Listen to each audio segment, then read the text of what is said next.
What up, Middle East? What up, brother? What up, Boston, Cambridge? What up, Massachusetts? Fuck this mic. Alright, this mic is not feeling me right now. Nope. Yo, I want to quickly say, shout out to Writer's Block. Look around. This is a beautiful turnout. This is a brand new crowd. We got a brand new thing going here. So it's a judgment-free zone, pure performance, pure poetry. So these guys are nice enough to give me a couple extra minutes. I got 2 pieces for you. I'm a little shaky, nervous. Be nice to me. But anyway, this first piece is called Dedication. Boston's in the house. I'd like to dedicate this to everyone and everything that made it possible. By being so impossible and acting like an obstacle. The fact is that I'm sponsored by these devils of my past, caught in rapture by the words that alas would lead to aptitude. And this grasp of what be happening metamorphs into a passion, burning brightly through the voice, spoken madly with a raspiness.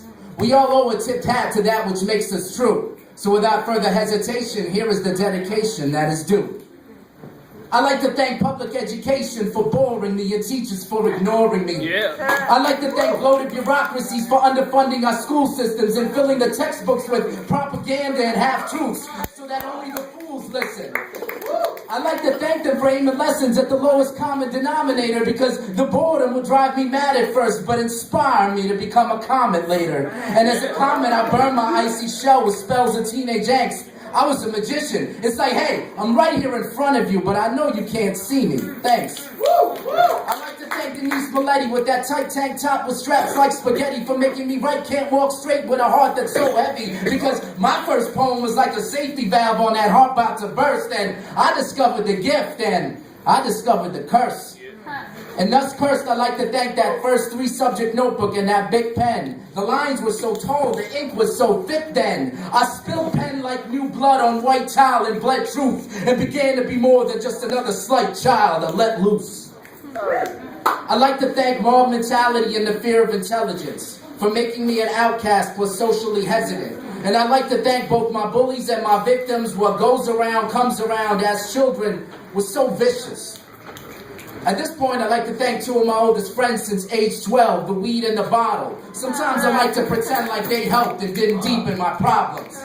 I'd like to thank books like a drowning man would thank air. See, the wellspring of knowledge will level the field for those playing a game that ain't fair. I'd like to thank every word, punctuation, written line, and factual mention, because these were my saviors while I was doing my time. Serving my sentence. And for that, I'd like to thank drug addiction and criminal ways for giving enough non-fiction to fill up a page and giving the pain that helped fill up each day until the villain I was changed his villainous ways. I'd like to thank mom and dad for the difference they made. They let the child roam free from a home that was never exactly lonely nor cozy, but felt like they glance and they don't see. Like Taoist believers, they said, just go be. So I cast myself into this flaming world and felt the cold heat. And when I rose up out of the ashes, I was finally so me. I'd like to thank the literary illegality of poets who broke molds, created new ways to write by reaching for the pens of the future as if their souls could time travel. And if they did not do these things, I know my own story would never unravel. The Kerouacs, Bukowskis, and Carols, and the unheard throngs of their disciples, the yesterdays that spawned today's poems, wielded like swords by members of some kind of beautiful knighthood. Because life could have meaning without all of this art, but how could we express it? Where would we start? I'd like to thank every listener for having played their part. Without you, these words would have no destination after leaving my heart. Without your ears and your eyes that are so kind that would imbibe this viscous and improbable wine made out of soul, the fruit pressed between the pages of notebooks so old. Know that you make this a reality because you experience it. And save from fatality the bejeweled embers that rise from the speaker's lips. Let's leave it at this. The pain and the joy in my ink. Without my pen and my page, I can't breathe, I can't think. So I'd like to dedicate this to everyone and everything that made that possible by being so impossible and acting like an obstacle.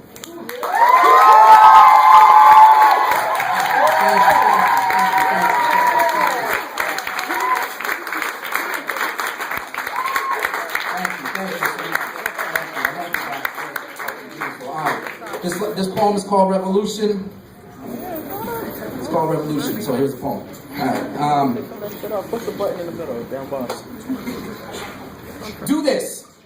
Look into the mirror and say, I am the revolution. I am the new shit. They got problems, I got solutions. I am the future.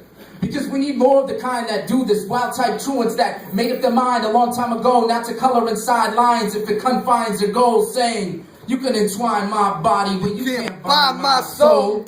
I'm more than what is inside these clothes. You can entwine my body, but you can't bind my soul. Do this.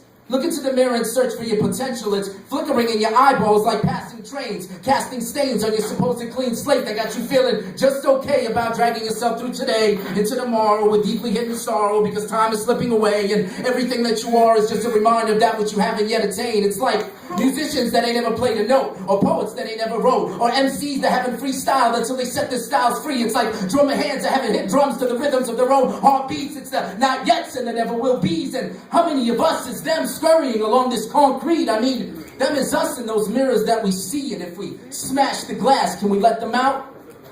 Do this.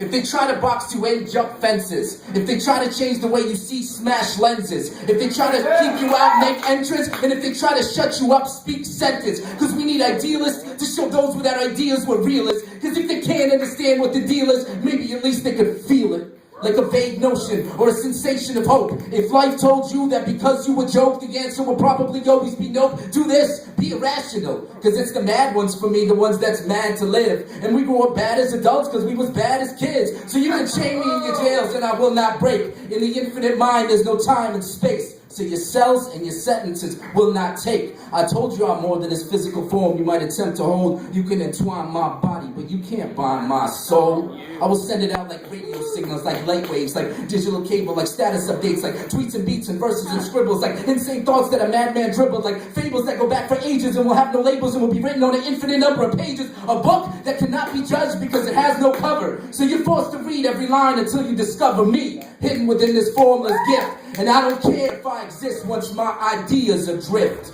Do this. Toss out every rock that makes up your dungeon, because caution is for being thrown into the wind and flags are for burning, and religion is to make more delicious the sin vilified in the sermon, and nothing can hold you. Say this slow. You can entwine my body, you can't bind my soul. And I don't care if I exist once I speak this poem. You can entwine my body, I've let fly my soul.